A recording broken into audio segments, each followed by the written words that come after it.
This is a National Diaper Bank Network Minute. The movement to end period poverty has been gaining momentum in recent years, but it faces challenges too, with some states looking at rolling back providing supplies in schools and others dealing with underfunded programs. The National Coalition to End Period Poverty formed to bring the strength of many organizations together to move the issue forward. Jennifer Gaines, Manager of National Engagement for the Alliance for Period Supplies, explains.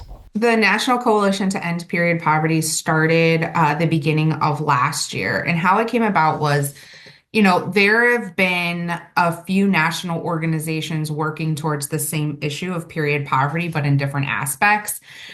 So it was, organizations like us, the Alliance for Period Supplies, period.org, and some other ones. And so it just seemed like we were having meetings together and we would work on different projects. But it just seemed like we needed to come together as organizations to create this stronger voice for this issue. In addition to other advocacy organizations, the coalition includes a professional association of cleaning companies and various groups serving people who face period poverty, like the National Association of School Nurses.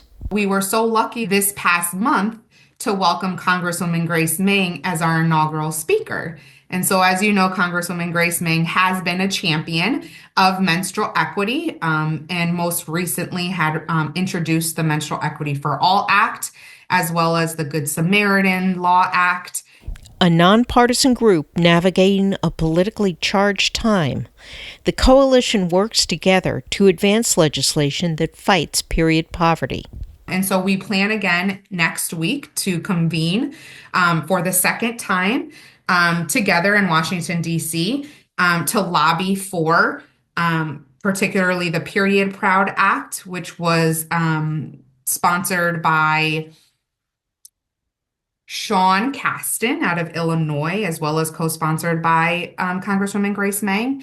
And then also just to, go on the Hill and talk with, legislators on some of these issues to help increase the access to menstrual products.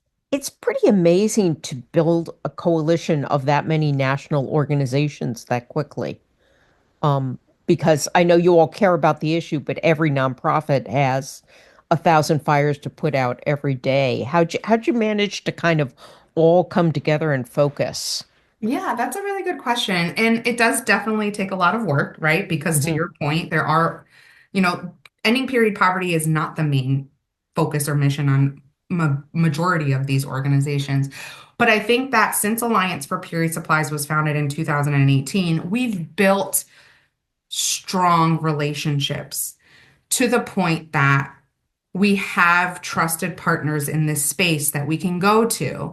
And then also they can come to us as that leading authority on that issue because we've built so much, built these relationships, built the equity on this issue, that when they see Alliance for Period Supplies, they kind of want to be a part of it because they know that we are working across the country and we have really good relationships with elected officials on local, state, and federal level. To find out more about the National Coalition to End Period Poverty, visit allianceforperiodsupplies.org/NCEP.